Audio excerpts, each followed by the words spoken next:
un groupe d'individus de plusieurs nationalités arrêtés. Les mis en cause étaient en possession de photos de structures sécuritaires algériennes et d'une importante somme d'argent en euros. Les tenants du projet sioniste contre l'Algérie verront sans doute là une énième défaite, après l'arrestation hier, par les services de sécurité à Gardaïa d'une dizaine d'individus de nationalités différentes, qui travaillent au profit du Mossad. Armés d'un matériel de communication de haute technologie, ces espions qui ont été placés sous mandat de dépôt viennent de Libye, du Mali, d'Éthiopie, du Libéria, du Nigeria, du Kenya et de la Guinée. Leur mission n'est pas seulement l'incitation aux violences, mais la transmission de toutes les informations au centre de renseignement du Mossad, qui dispose d'agents en grand nombre aussi bien au Maroc, qu'en Libye et également en Tunisie, confie des sources très imprégnées des données de l'anti-espionnage. Ces espions se seraient mélangés aux réfugiés pour rejoindre le territoire national via les frontières algéro-maliennes ou algéro-marocaines en empruntant des pistes particulièrement connues par des passeurs, qui travaillent de concert avec des narcotrafiquants. L'entité sioniste a toujours considéré l'Algérie comme une menace et un pays fermement hostile à son existence, et sans aucun doute pour la participation de l'Algérie aux côtés de l'Égypte et de la Syrie en 1973 à la guerre de Kippour. On notera que l'Algérie est l'un des rares pays dans le monde qui refuse toute relation avec Israël. Les principes diplomatiques et historiques de l'Algérie nourrissent une culture anticoloniale, d'où cette solidarité avec la Palestine. Sous le règne de Chadli Ben Djedid, l'Algérie a été le premier pays à reconnaître l'État de Palestine. Elle payera cher cette reconnaissance avec une décennie noire, qui débutera par l'assassinat de Mohamed Boudiaf en 1992.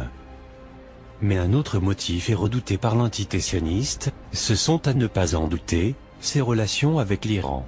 Avec l'avènement de ce qu'on appelle le printemps arabe, le Mossad pense avoir trouvé une aubaine pour s'infiltrer sur le territoire, en envoyant des émissaires peu informés sur les capacités des services de sécurité, et qui sont à chaque fois démasqués. Les provocations ont commencé déjà avec l'histoire des Sukhoi et MiG-29 que l'Algérie avait acheté à l'enquête, avait déterminé selon le quotidien El Khabar que le service du Mossad israélien aurait mis la main sur le dispositif de transmission de données de ces avions de combat.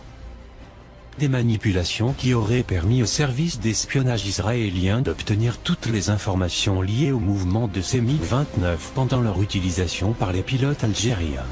La même source indique que les services de contre-espionnage algériens ont demandé aux autorités fédérales par des canaux diplomatiques le volume d'informations sensibles que l'espion concerné aurait pu recueillir sur les armes destinées à l'Algérie.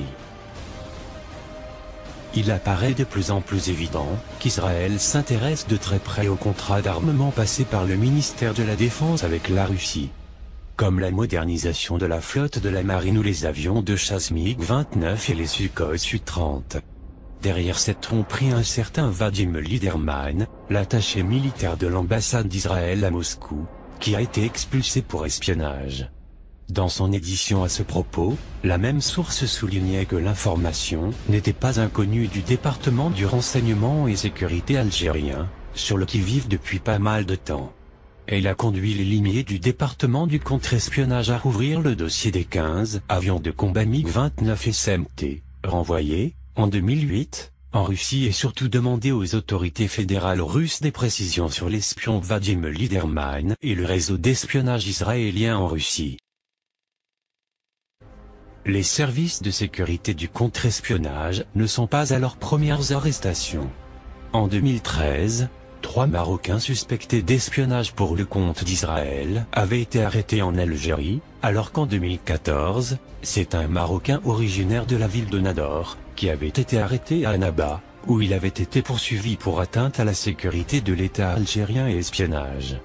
En 2015, les services de sécurité avaient mis la main sur 4 autres hommes, pour espionnage près de Boulima, à une trentaine de kilomètres à l'ouest de Béjaïa.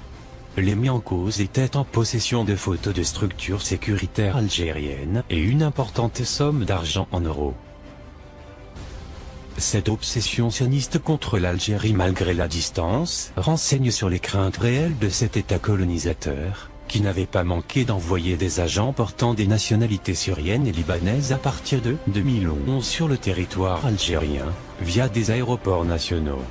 Le jeune indépendant avait rapporté à ce propos, ils auraient pris des dizaines de vols vers Alger dans le but de prospecter le marché algérien, alors qu'en réalité ils seraient en mission très spéciale, pour récolter des renseignements sensibles sur le pays.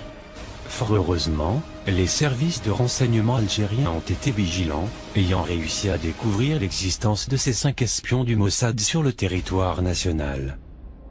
Toutefois, le Mossad n'a pas encore réussi, malgré ses tentatives incessantes de s'infiltrer sur le territoire. Depuis 2009, l'Algérie prévoyant les visées sionistes avait insisté, voire exigé des autorités russes de renforcer le dispositif visant à protéger l'acheminement des armes pour l'Algérie, comme mesure de sécurité du fait que cet État qu'on appelle Israël s'intéresse aussi au complexe militaire russe.